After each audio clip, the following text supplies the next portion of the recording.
If Denmark can be the target of such aggression, nobody's going to be safe. I mean, Venezuela was attacked last week. जिसकी लाठी उसकी भैंस वाली बात है, लेकिन डेनमार्क और यूरोप भी क्या करेंगे?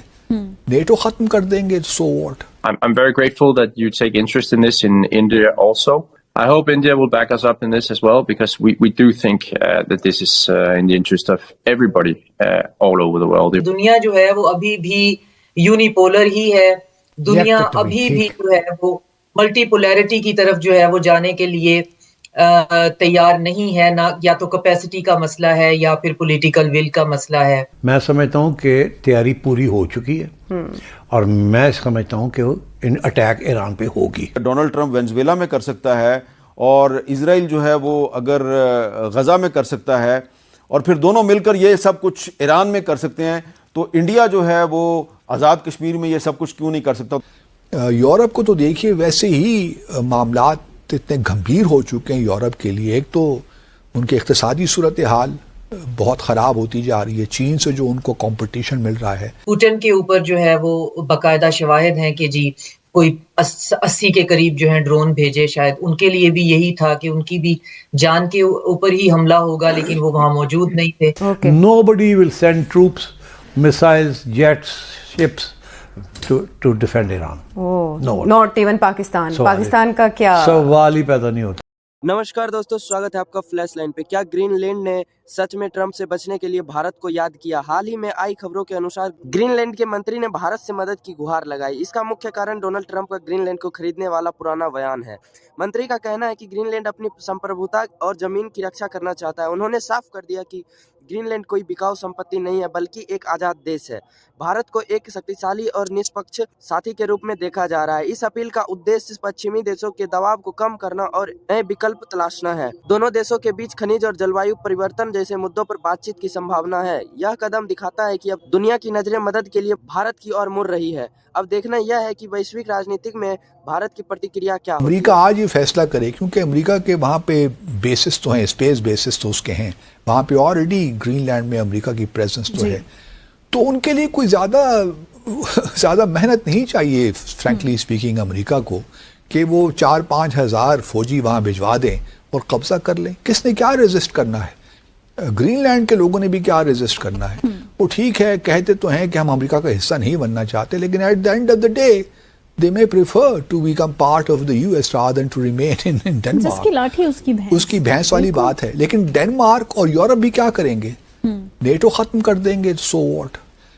यूरोप को तो देखिए वैसे ही मामलात इतने गंभीर हो चुके हैं यूरोप के लिए. एक तो उनकी इक्तिसादी सूरत हाल बहुत ख़राब होती जा रही है, चीन से जो उनको कंपटीशन मिल रहा है. फिर जो अल्लाह भला करे अमेरिका ने टैरिफ्स लगा दिए हैं, तो ये भी एक बहुत बड़ा मामला है. तो इसलिए ग्रीनलैंड को मुझे लगता है कि इस साल शायद बल्कि कुछ अगले माह में फैसला भी हो जाए, या तो मुज़ाकरात के ज़रिए, या फिर ना हुआ तो प्रेसिडेंट ट्रंप ने 1000-2000. आप देखिए ना, डेनमार्क के डेनिश फोर्सेस जो हैं वो अमेरिका के साथ लड़ाई में तो नहीं जाएंगी ना. It's impossible in my view. वो ठीक है, रेटरिक अपनी जगह पे.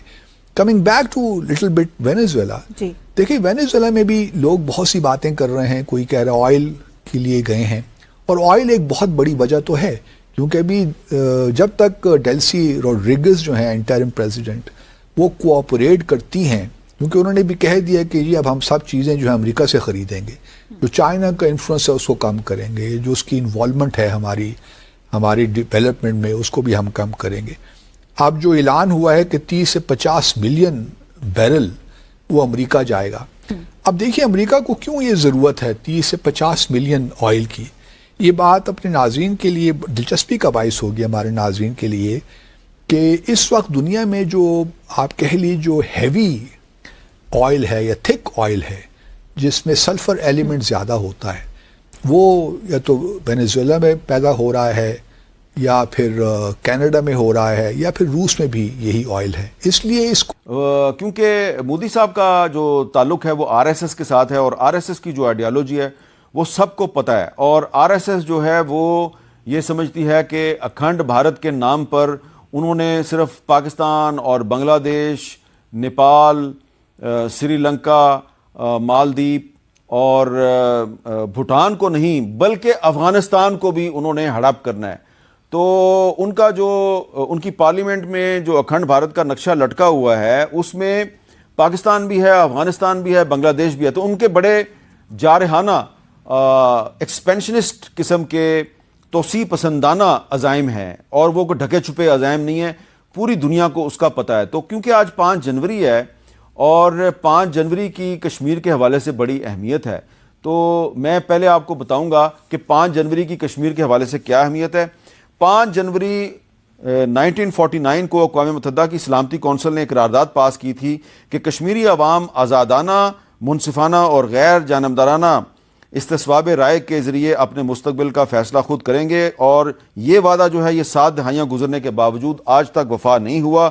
1998 سے اب تک 96,481 کشمیری شہید ہو چکے ہیں, 1,80,000 گرفتار ہیں, 1,10,562 مکانات جو ہیں وہ تباہ ہو چکے ہیں, 22,991 خواتین بیوہ ہیں, ہاف وڈوز ان کو کہتے ہیں, 1,08,000 بچے یتیم ہو چکے ہیں. مقبوضہ کشمیر میں آزادی اظہار پر مکمل پابندی ہے. وی پی این کا استعمال کرنے والے تقریباً 800 افراد کے خلاف حالیہ دنوں میں کارروائی کی گئی. اور اس جمعے کو جو میر وائز عمر فاروق ہیں ان کو جامع مسجد سری نگر میں جمعہ کی نماز بھی نہیں پڑھانے دی گئی, نہ پڑھنے دی گئی, اور ان کو ان کے گھر پہ نظر بند کر دیا گیا ہے. تو یہ ہے مقبوضہ کشمیر کی صورتحال. تو یہ جو ڈونلڈ ٹرمپ صاحب نے وینزویلا میں کیا ہے اس کا فائدہ پوٹن جو ہیں وہ یوکرین میں اٹھائیں گے. اور خدشہ ہے کہ نریندر مودی یہی جو توسیع پسندانہ عزائم ہیں ان کی تکمیل کے لیے یہی کچھ مقبوضہ جموں کشمیر میں بھی آلریڈی کر رہے ہیں, اور وہ آزاد کشمیر کے جو آس پاس کے جو علاقے ہیں وہاں پر اور خاص طور پہ جو لائن آف کنٹرول ہے وہاں پر کوئی نہ کوئی جارحیت کر سکتے ہیں, کوئی ایسا فالس فلیگ آپریشن کر سکتے ہیں جس کو بنیاد بنا کر وہ پاکستان کے خلاف بھی جارحیت کر سکتے ہیں اور آزاد کشمیر میں بھی جارحیت کا کوئی نہ کوئی وہ بہانہ ڈھونڈنے کی کوشش کریں گے. اور یہ جو بہانہ ہے یہ ڈونلڈ ٹرمپ نے جو وینزویلا میں کیا ہے اس کے بعد مودی صاحب جو ہیں وہ اسی قسم کی کوئی کارروائی کر کے تو کہیں گے جی کہ اگر ڈونلڈ ٹرمپ وینزویلا میں کر سکتا ہے اور اسرائیل جو ہے وہ اگر غزہ میں کر سکتا ہے اور پھر دونوں مل کر یہ سب کچھ ایران میں کر سکتے ہیں, تو انڈیا جو ہے وہ آزاد کشمیر میں یہ سب کچھ کیوں نہیں کر سکتا. تو اس لحاظ سے دیکھا جائے تو پاکستان جو ہے اس کو بہت سے چیلنجز کا سامنا ہے.